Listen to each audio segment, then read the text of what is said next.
Hello and welcome to the Quarterly Podcast. I'm Vinay, this is Mudge, and we are coming to you from the Nest studio.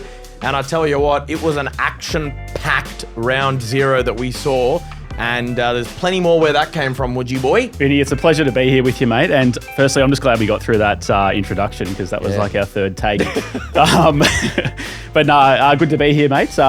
Firstly, I'm in rare air tonight, mate. I'm not going to lie to you. I am in the studio with a two-time MCC Club Premiership captain, mate. Thank you, brother. Congratulations, mate. Thank you. The Blood's got the job done. Blood's got the job done. Very proud moment for one and all. And couldn't be happier. Could not be happier. Hell of a game, mate. Hell of a game. Yeah. Do you want to cover any of it, or are you a bit... Look, I'll spare our viewers the ignominy of hearing about it all, but please feel free, if you do want to hear about it, to just shoot us a message. We are on TikTok and Spotify and YouTube. And Instagram. Holy cow. Yeah, so you can literally reach us. You could basically open your internet browser and you're probably going to be able to reach us. Just click on anything and you'll find us at the moment. Literally click a button. So. That's right. Yeah. So, but no, it's a massive week of football ahead, Mudgy boy. 100%. And I'll be honest with you, I think this is when it starts, really. Yep. Round one, that's when it really starts. And yes, round zero was entertaining, opening round, footy's back, etc., etc. But there's no West Coast in round zero. That's probably part of it. That's right. Yeah. I mean, I'll be honest. I wish there wasn't West Coast in round 0 to 23 either. But we're back this week. Your boys will front up again, this time against Adelaide. Absolutely. But round zero, look, we won't spend too long going on about what happened. It was a pretty straightforward sort of week. I mean, the Bulldogs pulled off a pretty big upset over there at the Gabba. And Carlton, obviously, they've had another week in the headlines, and I'm keen to get your thoughts on that. But the Giants with a very brave win, which you correctly tipped. Yep, bit of luck early, but no, they played really well, the Giants. They look like they're going to be a good side. Oh, very. Absolutely. Very. I'm a bit annoyed at myself. I tipped them to win the flag this year, but didn't tip them to beat Hawthorn in round 0. Yeah. So it was a bit of an interesting strategy from myself, which I'm not quite convinced of yet. But what do you think about Carlton's week? Because I think that's what will be on people's lips. There's a fair bit to get there. They were ahead, I believe, at halftime against the Swans. And then, for want of a better word, they were absolutely shit-slammed in that second half. They were anatomically examined, is the only way I'd put it. Oh, Vinny. Look, firstly, I think it is difficult. I mean, you're taking on the Sydney Swans at the SCG in round 0. It's a tough matchup to start with. The Swans, as you rightly said, they're going to be one of the big risers this year, we feel. Look, so they're a tough matchup to take on, so we need to take that into account. But definitely looks like some pieces are missing for the old Carlton Blues down there. Oh, boy. Yeah. I think you're a nice man, Mudge. I think you're a very kind and nice man because, I think I used the word spineless and cowardly last week. You did. And I don't really think I can say anything worse than that. But, I mean, the performance they put up after halftime was speechless, really. And during the week...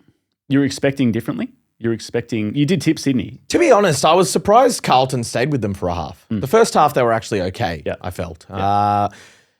Sydney probably woke up. You knew they were going to come. You knew Sydney was, for at least 10 minutes, they were going to be coming to them. And you knew equally that Sydney only needed 10 good minutes of football to beat them. Which reflects on Carlton more than anything else. Another thing that reflects on Carlton is that they have actually, apparently, I don't know this, but what the news is saying is that Sam Docherty has basically been uninvited to club functions, if I'm not mistaken, or a club function. Oh, boy. Which what was the circumstances around that? Well, I'm glad you asked because I think what has happened is that Sam Docherty has sent a voice message to Dan Gorringe, a well-known football, person, I suppose. And basically in his voice message, he's just outlined what he thinks about Carlton. Nothing, out of this world. Honestly, I think he's just said what 98% of Carlton fans are thinking. And he's basically said that, look, once teams get on top of Carlton at the contest, that's it. They don't really have the outside game to go with other teams. And Gorringe has basically played this voice note on his show or whatever it is he does. Interesting. And Carlton have taken exception to that. And I think they've sort of told Sam Docherty that you're not welcome. Obviously, we don't know that for sure. What did he actually say? What was his feedback? Well, basically, that was it, I believe. I mean, there might have been some colourful language in there, but it wasn't directed towards any particular player or a member of Carlton. It was just really, honestly, to me, it sounded like a fan, like a diehard Carlton fan that had just had enough and wanted to vent.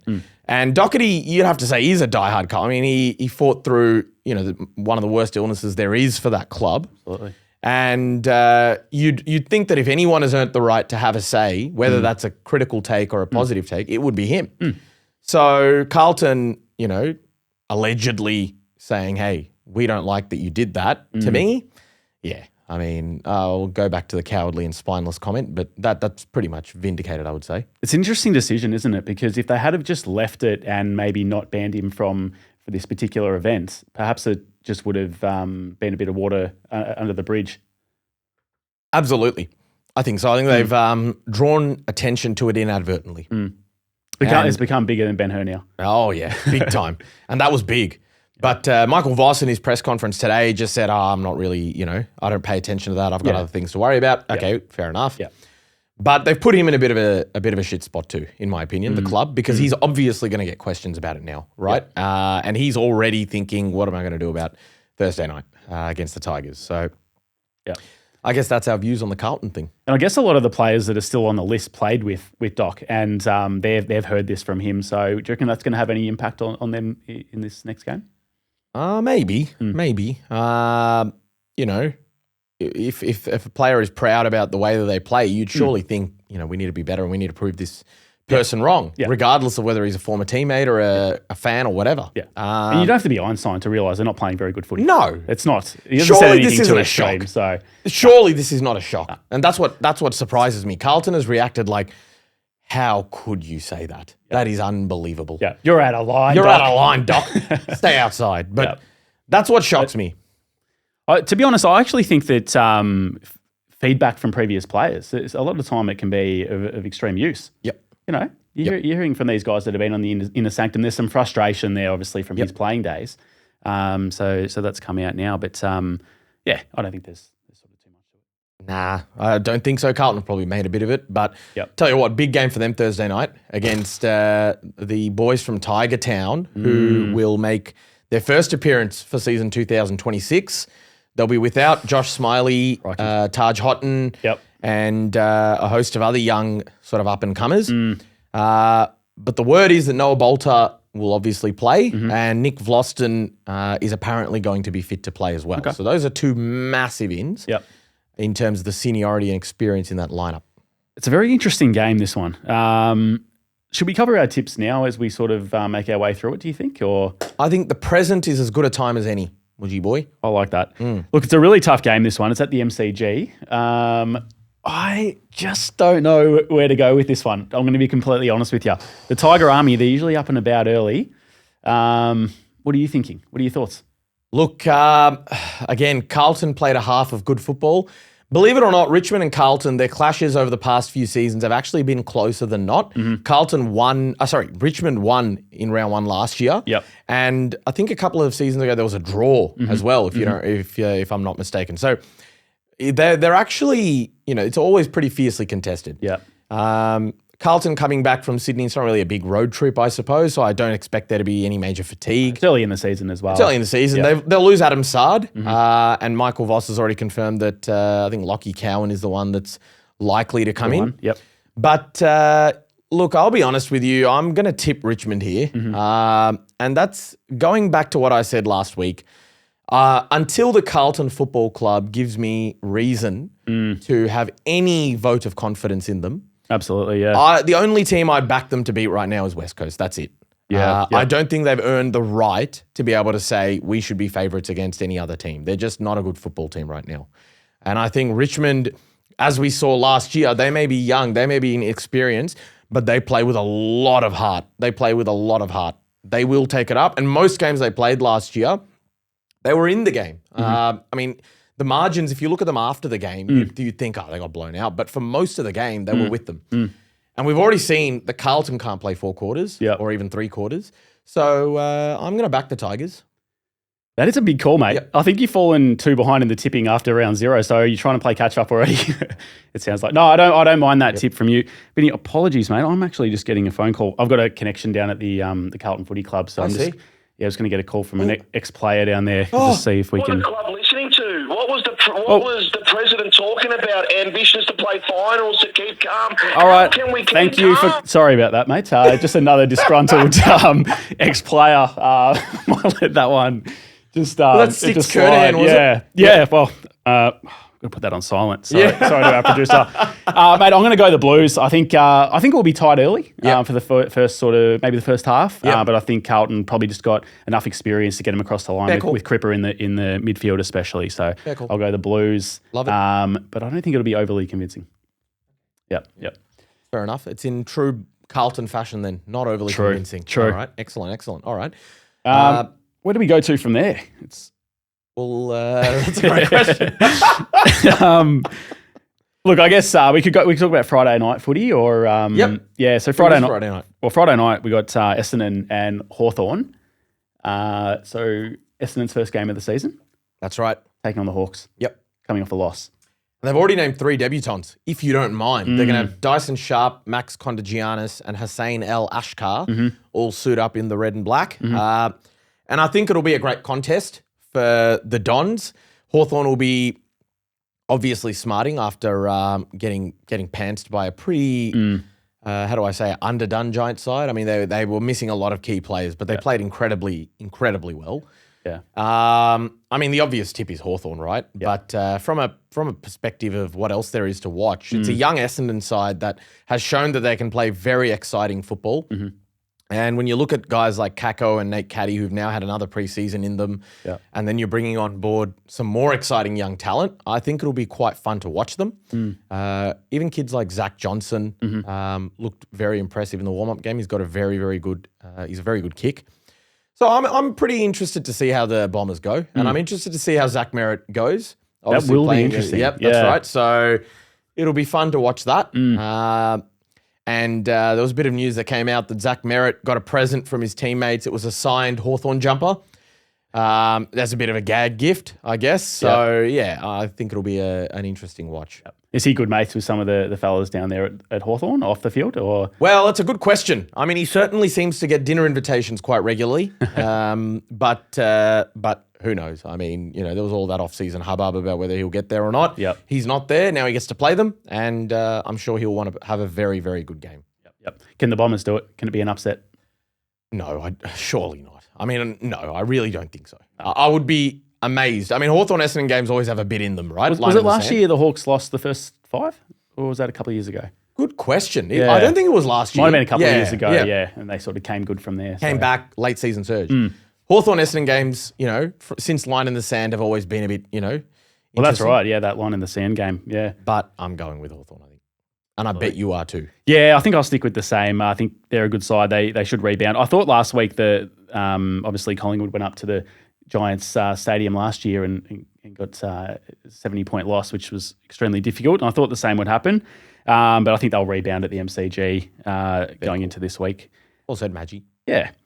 Mate, Saturday we got a day game. Oh. Yep. Bulldogs, Giants. And that one is at Marvel Stadium. I tell you what. Was this our 2 premiership picks? It is. It is. Going head to head. It could be a grand final preview. It could. And I say it is. But I tell you what, this is going to be an absolute humdinger because these two clubs hate each other.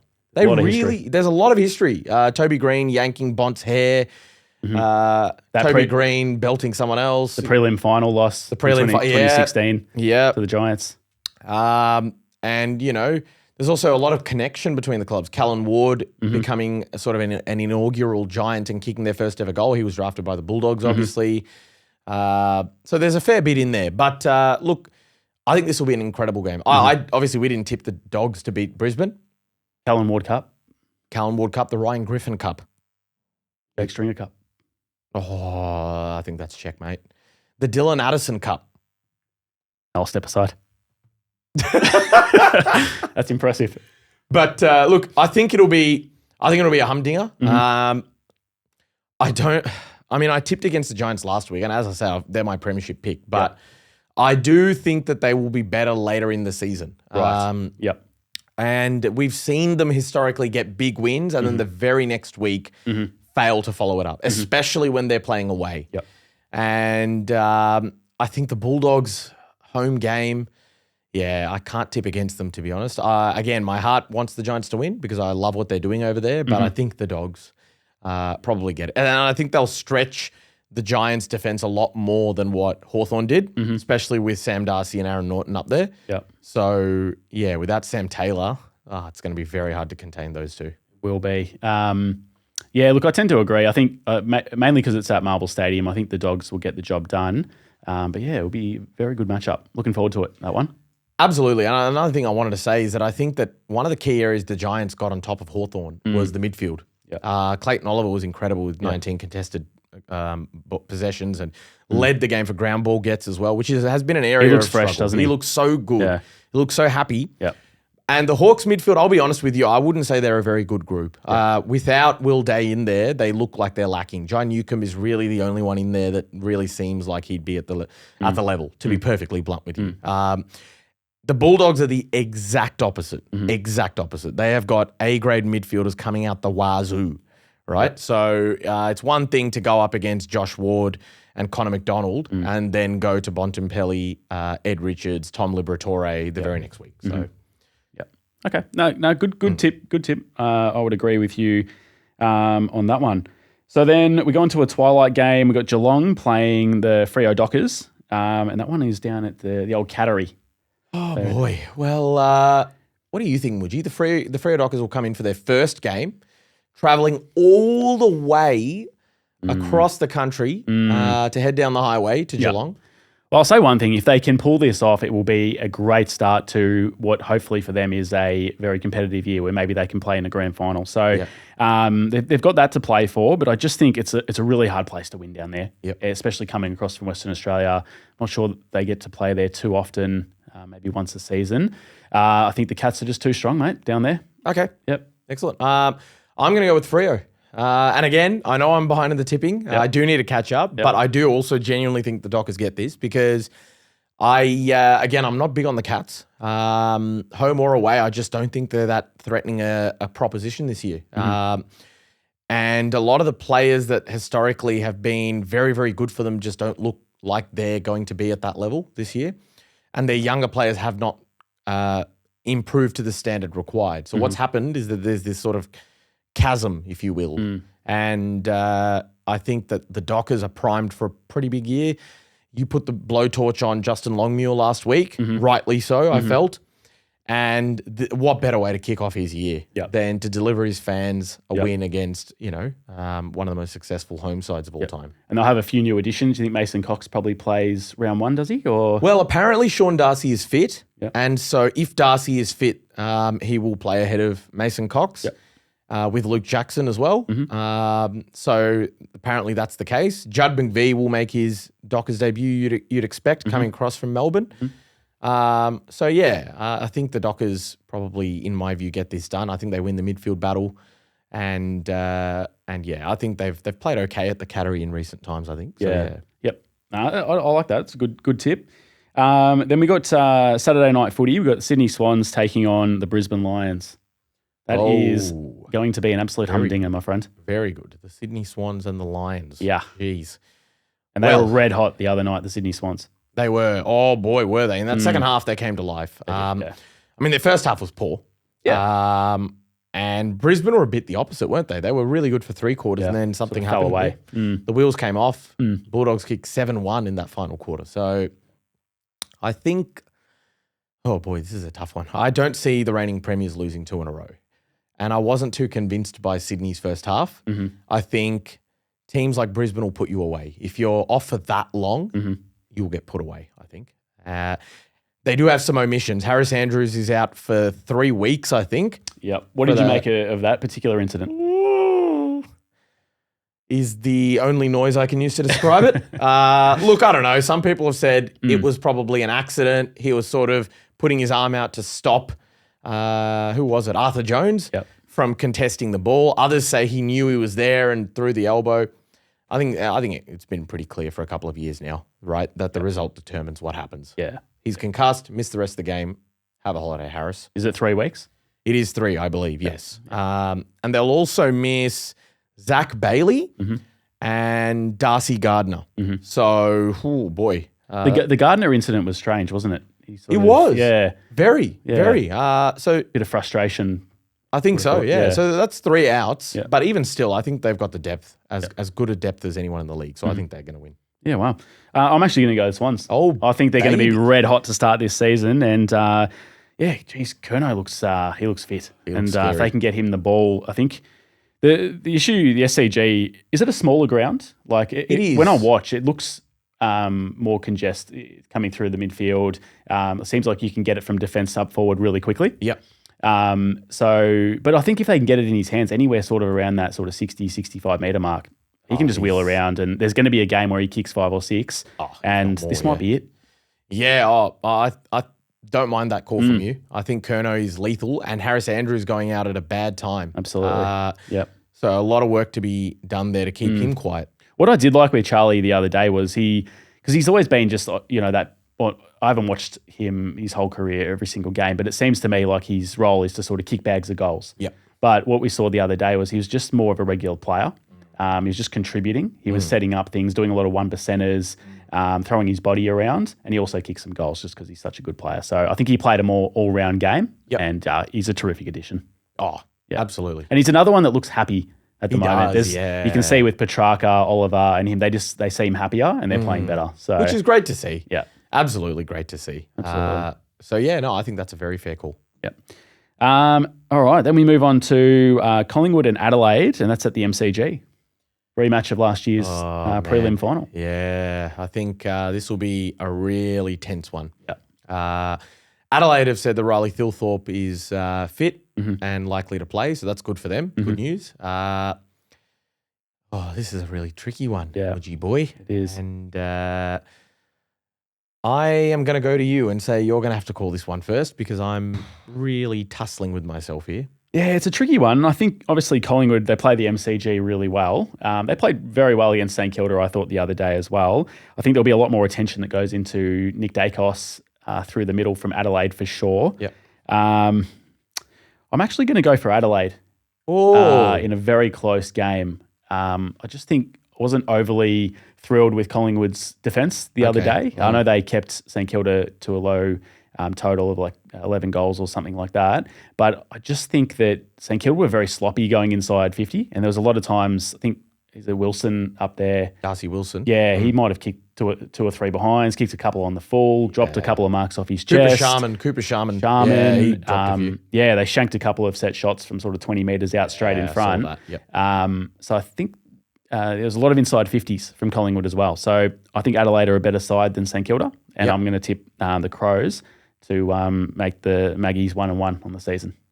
Okay, I think you've nailed it really. I think Darcy Moore returns for Collingwood, which is a big help. Yep. Big help when you consider the height and size of that Adelaide forward line. But yeah, look, I do agree with you. I think Collingwood, maybe they got away with one against St Kilda. Because Saints fans would have every right to feel very frustrated. I hate to go with umpires because I am an umpire myself, but I did feel like some of those decisions in the last quarter were a bit, how could you miss that? Yeah. Like it's a very, very obvious one. And they often went against the Saints. They seem like the umpires were communicating a lot. I don't know if it's because it's round zero, maybe getting to know each other or making sure that they're making the right calls. Yeah. But there was a couple of questionable decisions. I think the tackle in the goal square on Maynard, Oh have been. my goodness, yeah. It was clearly holding the ball. Had to be. Has to be. I had no idea what was going on there. Yeah. But yeah, look, I think it'll be a good game. I'll be interested to see who Adelaide sends to Dacos. I agree with you. I think they will. You know, they've got guys like Neil Bullen and Pete Ling and those types that have done it before. Yeah. And I'm sure, Braden rocks for brains. Maynard will definitely get into somebody. But I agree. I think Adelaide will get the job done. Yeah. What did you make of St Kilda sort of not manning, or deciding to not tag Nick Dacos? Look, I think it's a stupid decision, personally. I don't know why you wouldn't. And I know Collingwood have said, look, you can tag Dacos. We've got other weapons. Yes, fair. That's true. I would rather 4 other players have 25 touches than let Nick Dacos get 41. Yeah. It's just so silly. How many players can do what he does? Not many. So I think Ross Lyon got that wrong. He's obviously, a far more experienced coach and tactical genius than I am. But just a personal view, I think you probably need to send somebody to Nick Dacos. The only thing I can sort of put it down to, Ross is a pretty wily old character who's been around the traps for a while. So I was sort of thinking, is he just having a look at their players to see how they can go against one of the better sides, being Collingwood, when we're just playing free? We're not really going to tag anyone, lock anyone down, or sacrifice a player to man Nick up. We're just going to play free and see if we can beat these guys head to head, essentially. Yeah, and then you can keep that card to tag Nick up the sleeve if there's a final or perhaps later in the year, which may throw Collingwood off in a more important game. Fair call, yep. Keep your powder dry, as they say. But, potentially. I also think, to be fair, I mean, we say Nick Dacos should have been tagged, but having said that, St Kilda probably should have won, regardless. And if they win, do we ask this question? Or do we say, wow, Ross is a genius. They didn't tag Nick Dacos. He had 41 and Collingwood lost. Yeah. So, yeah, swings and roundabouts. But, yeah, I think personally I would be sending somebody to Dacos. Maybe not for the entire game, at least for the last quarter. Make sure he doesn't get off the chain. But, yeah. Yeah. No, good call. I agree with that. Next, we have the Kangaroos and Port Adelaide, and that's at Marvel Stadium. So, home game for the Kangas. Boing, boing. That's going to be an interesting one, I think. The Kangas, in my opinion, probably the most loyal fan base in the history of any sport. You can see our producer with a big smile grinning on his face in there. Up there with the St Kilda fan base, actually, when you think about it. But, oh, man, you think that Port will probably make a pretty good fist of this. They're known for putting big margins on teams, Port Adelaide, I think, when they get going. And, I mean, the good news for the Kangas is that Colby McKercher is likely to boing out for them on Saturday, which is huge. Yeah, I'm not too sure. I want the Kangas to win, but do you think they can? I do think they can, Vinny. I do think they can. And I think that they might at the Marvel Stadium. Our producer's just taking his shirt off and climbed the roof in celebration. Yep. Yeah, no, I think they can. Just touch on Port Adelaide, and it's going to sort of go against what I'm tipping in this game, but have they been a little harshly judged? I feel like a lot of, footy tippers, footy punters, footy viewers, supporters, whatever, the media have sort of put them out of their mind. Now, they're not a top 8 team, Port Adelaide, anymore. Ken Hinkley's gone. Forget about them. They're bottom 6. Are they that bad, Port Adelaide? Look, I think Port Adelaide is the definition of a middle-of-the-road team right now. I wouldn't call them bad. I also wouldn't call them good. Yeah. I think there are some big problems there that Josh Carr inherits straight away. Yep. I think their defense has been a genuine problem for a little while now. And to be honest, I think their bookends have been a problem. Like Mitch Georgiadis, there is a lot of weight on his shoulders for a young man. He is more or less carrying that forward line. They're going to need some improvement from some of their younger players this year. One guy I think that will do it is Joe Berry. I rate him very, very highly. He was a top pick for them, I think, in last year's draft. I think he'll improve in that small, high half forward sort of role. But they do need many others to go with them. They won't have Ollie Wines, so it's a big opportunity for someone like Willem Drew to really stamp himself. So Wines out. Wines out. Yep. And, I mean, North have the weapons. Yep. You're right, Mudgy, because they've got Sheasel, they've got Larky, Zerha, they've got these guys that can win games. Yep. So, yeah, I'm genuinely stuck here. I just think they're going to be fresh. Like we spoke about it last week, but I think they're definitely due to improve, the Kangaroos. Yep. Marvel Stadium, if they can get the ball up to Big Larky, who I picked for the Coleman, I reckon he could kick a bag up there. Yep.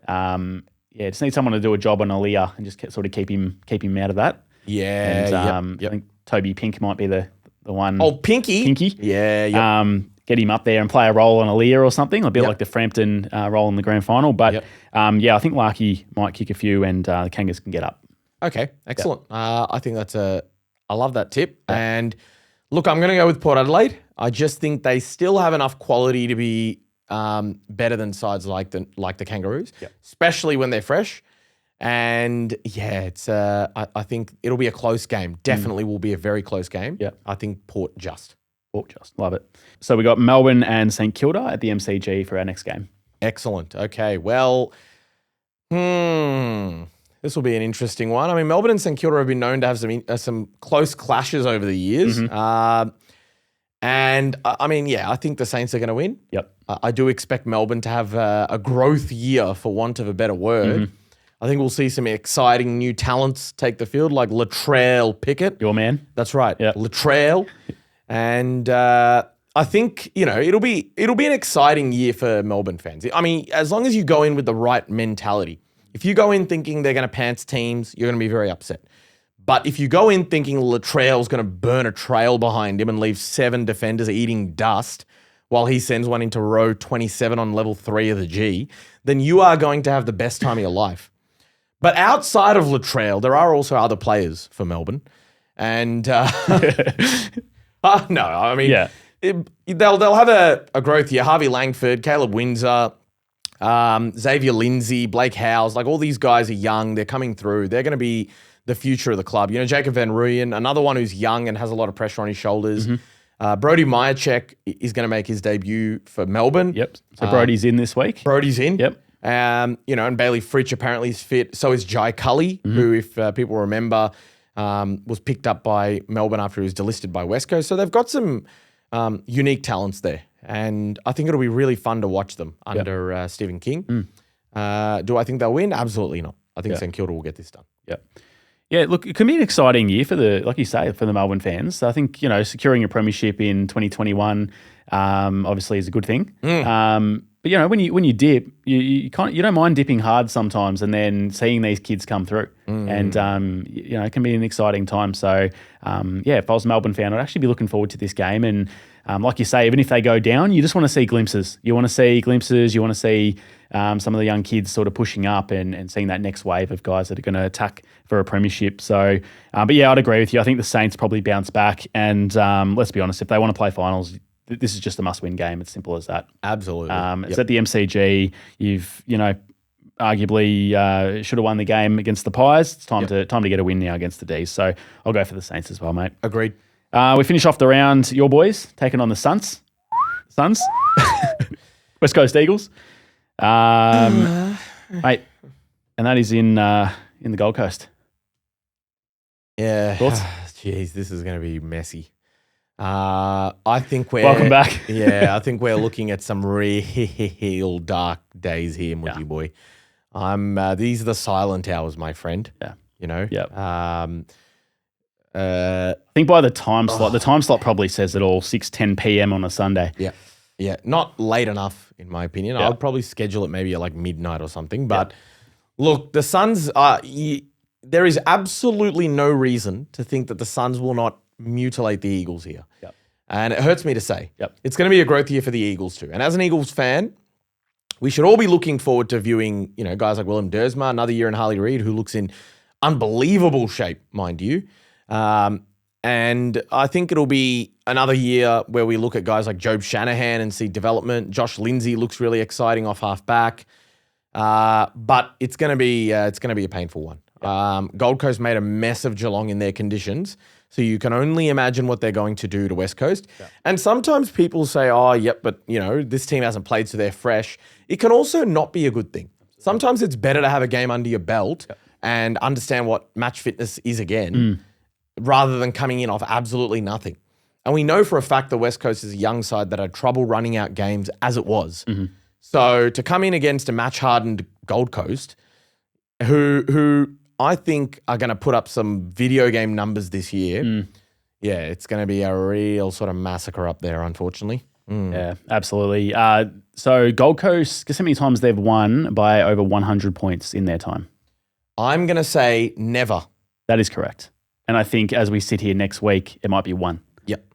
I think if they win by 300, does that mean they've won by over 103 times? Because that's what I think will happen. Yeah, let's chalk it down to them. Why not? They can have that start. Look, I think it might sort of tickle that 3-digit mark, I reckon. But we can see some glimpses. I'm excited to see what sort of some of the young West Coast kids can bring. Is there anyone in particular you're looking forward to seeing this year?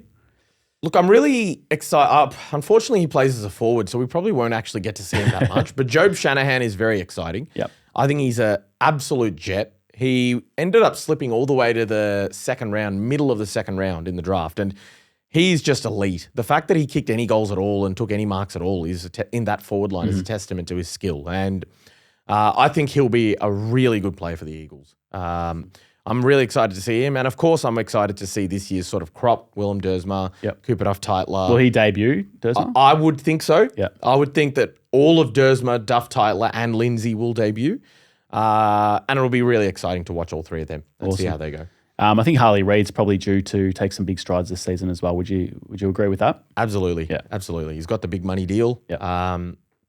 And he's, to his credit, he looks to be in terrific shape. I did think he was a little bit on the heavier side last year, which is fine. Nothing wrong with being on the heavier side, you know. What's his name? Stuart Jew, Dean Rioli. Absolutely. Yeah. So clearly it's been done. There's been a couple in the history of the game. So if that's him, that's fine. But Dipper was pretty. He was a big fella. Dipper, yeah. He hasn't. Yeah, that's a very superstar, but big fella. Big boy. Yeah. So no, I think he's in terrific shape, and I think he'll stamp himself. Yeah. Yeah. No, I love that, mates. So that'll wrap up our week, which is going to be good, mate. So that'll get round 1 into the book. That's a real knee slapper, Mudgy boy. Now, here's something I want to ask you. Yes. What was who was your big dog, for want of a better term? Are we going with big dog? Yeah, I can't think of anything else right now. All right. But, I mean, I don't want to use the word MVP, but it doesn't have to be a footy player. Yep. It could be anyone from the footballing sort of landscape. So this is the best person of the round. Yep. Any person, group that you really thought, exhibited the characteristics of a big dog. Which is a positive thing, by the way. Oh, so this is the good. This is a good one. Yeah, okay. That's right. Oh, it's a good question, mate. Look, I'll go with I think Perryman. I think Perryman from Collingwood. I think he did a great job on Naz. It was a selfless role. Apparently, he put his hand up for it. The peri chicken. Finger licking good, who was? Yeah. But no, I think he did a great job. He plays those selfless roles for the Pies. Went to Naz. I think we had him for the Brownlow prediction last week. He's obviously a superstar. Played a tagging role on him, and I think he did a great job. I think nullified him, kept him under 20 possessions, broke his record for I think 30-odd games having 20 possessions or more. And he just went everywhere with him. So even when Naz pushed forward, Perryman was right by his side and kept him right out of the game. So he's my big dog player of the week. I like it. I think he was very big dog-esque. He really barked at him, snarled at him, sort of followed him around, which is what a dog would do. So you sniffed him at the start. Got a bit of a sniff of him. Yep. Yeah, so really tracked him the whole way, which I think that's a great one. And Perryman is an underrated player. Yep. You talk about versatility, an underrated trait, because people often look at the stat sheet and go, oh, this guy at 30, he must be a gun. Perryman, it's been a while since at Giants, he was sort of a half-back where he did get stats every now and then, but now he's a utility and he just does the dirty jobs. If you need a lockdown small defender, he'll do it. You need a half forward that'll sort of push up and run 20 Ks a game, he'll do it. As you've said, if you need a lockdown tagger, he'll put his hand up for it. Yeah. I think he probably established himself as a good AFL player at the Giants, and now he's just sort of, I'm hoping, sort of thinking that he just wants to be part of a successful side, and he'll play whatever roles necessary. So it looks like it. He did a great job. Blue collar, I'd say. Yeah. So no, that's excellent. I think that's a great big dog of the week. What about yourself? It's a very, very good question. I think my big dog is going to be Adam Kingsley. And I tell you what, my love for this man is just blossoming as we speak in more ways than one. Now, Adam Kingsley, it was an exceptional coaching performance, to be honest, I think. He ensured that Hawthorn weren't able to move the ball as quickly as they wanted, which is something that Hawthorn do extremely well when they're playing well, is they move the ball at light speed. The forward handball, using the corridor, using the width of the ground as well. They just were not able to do that. The number of times that a Hawthorn player had to hold up, put his arms up, then go sideways, it was excellent. He had drilled his defenders and his midfielders so well. Clayton Oliver was fantastic on the ball. And I also think Harvey Thomas to a wing worked really well for them as well. So just a few little coaching, strategic sort of adjustments, pushing the right levers. Knowing when to push, when to pull. When to push, when to pull. Yeah. I think he timed those exceptionally well. And it takes a good coach to win a game like that when you're missing a lot of your quality talent. So he's going to be my big dog. And there would have been eyes on him after the release of that doco. You know, there is a fair bit of like, all right, well, we've seen you all talk the talk. What are you going to do round 1 when you're playing Hawthorn? That is a pretty brave thing to release that documentary sort of on the cusp of a sort of do or die season as well, isn't it? It could go down like a lead balloon if you don't win that first 100%. game. So. If you go down, people are going to be like, too busy making documentaries. You should be focusing on improving your football and stuff like that. So, not going to lie, he's growing on me. You're the love's sort of rubbing off you onto me now. I'm a big Kingsley fan now. So, I absolutely love that, mate. And make no mistake, the Hawks are a bloody good side. I know they lost the other day, and again, they've sort of been pushed down, swept under the rug a little bit, but they're going to be a really, really good side, Hawthorn. So that's a big victory for the Giants. Oh, huge. Huge. Yep.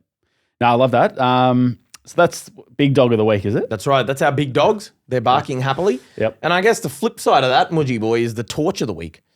I mean, it would technically be the small cat of the week, I suppose. But the idea of the torch, my friend, is that you're going to tell me, what was your low light? What was something you didn't like? Who are you going to put the torch on this week?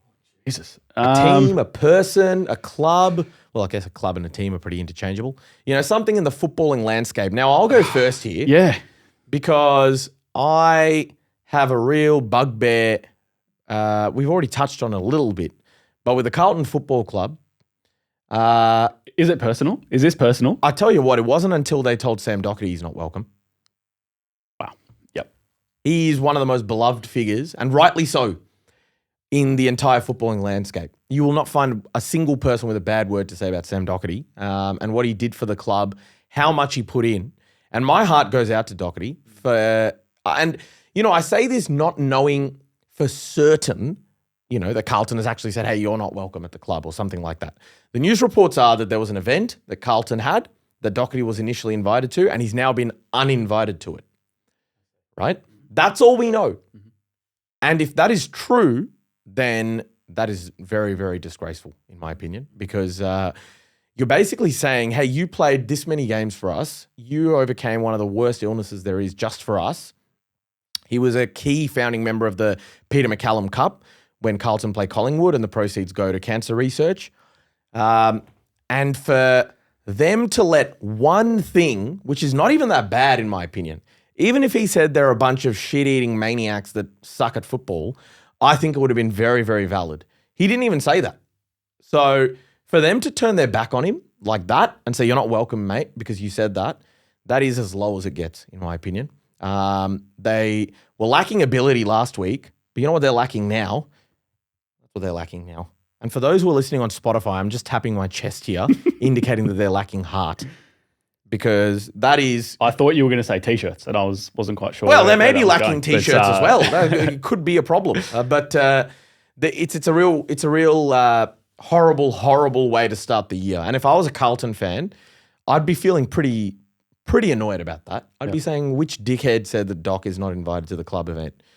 And I do say that. Is there more to come from this? Will there be further follow-up? Maybe. You know something. do you know something, or you actually don't? No, I don't. Okay, I don't. But look, I mean, maybe there is. I'm interested to see what Doc thinks about the fact that Carlton uninvited him. I'm interested to see or hear if he has anything to say about it. Dan Gorringe has been going at Gerard Whateley.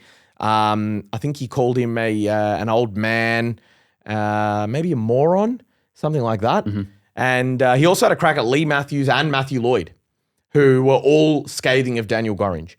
And, I'm not a huge fan of the opinions of the former or the latter, but I'm with Gorringe in the sense that they're making a mountain out of a molehill here. Yep. And it's also ironic to me that members of the media like Matthews, Lloyd, and Whateley are pretending to take a moral high ground when a lot of their job revolves around, circumventing sort of socially accepted norms anyway. So, yeah, that's where I sit on this, Mudgy boy.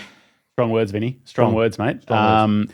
That's to be honest, I don't have anything near that much, mate. So I might reserve my negative feedback for this week, if that's all right. I might torch somebody next week. That's fine. You might give the small cat of the week to somebody else next week. Yeah, small cat of the week. Yeah. But that's nice analysis there, Vinny. Yep. So Mate, is there any other news that we wanted to cover through the week? Any other major stories that sort of came up or anything like that? Or Well, I'll tell you what, Mujie, I've apparently learned that Dylan Moore and Connor McDonald might have got themselves into a bit of trouble in the United States. is this breaking news or because? Well, I mean, this broke maybe an hour before recording, and that's about as breaking as it comes, isn't it? I mean, old Maury and Macca have gone down to the United States of America and gotten themselves into some trouble down there in Arizona.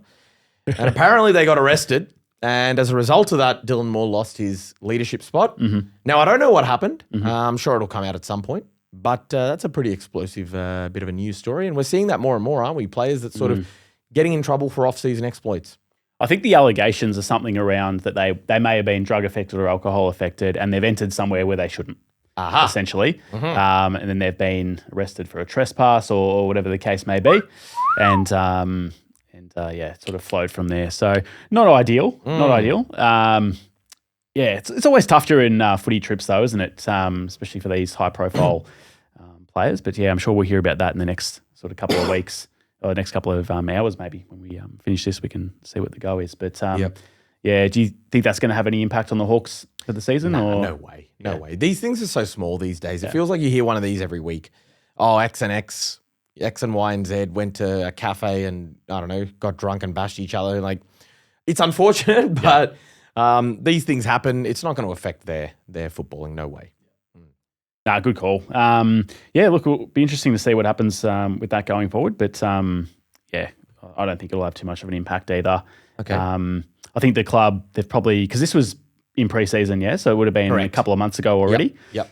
So I'm sure the club have already put them through certain programs or got them engaged with the right people to, help them out if they've got any issues with anything. Yeah, and that's important. I think it's important to remember that these are young men. Yeah. And that for a lot of them, once you're drafted, you're 18 or 19, they only really know football. Yeah. Right? They're not necessarily being exposed to the environments that others are, where they're out in the community working a job or, whatever it is. Yeah. That's their world. Yeah. So it's important that we don't jump to judgment too quickly. And we just first ask, are they okay? How can we help them? And then go from there, Mujie boy. You'd be a good player manager down at a club, Vinny boy. I want to play under you. I reckon. Carlton Football Club, if you're listening to this. Get him in. Yeah. Well, I think you might be in their bad books, to be honest. Yeah, I think so. They might ban me from their next club function, unfortunately, so I might get something in the mail soon. All right, everyone. Thanks for tuning in to another episode of the Quarterly Podcast. Vin, it's been an absolute pleasure working with you today, mate. Guys, make sure you like and subscribe our video if you can. We are on Spotify, YouTube, TikTok, Instagram, pretty much wherever you look, we will be, which will be awesome. So, and we really appreciate all the support from people so far. So thank you. Also, Vin, I think our tips are being tracked. So I think down here we might be able to see the score of our tips. You didn't tell me they were being tracked? Well, now that I'm winning, I put a word in to have them tracked. So I think this is a real sort of... we may have to cut them if we struggle as the season goes on, mate. But it's been an absolute pleasure. And we'll see you next week. Thank you. Have a great week, guys. Cheers.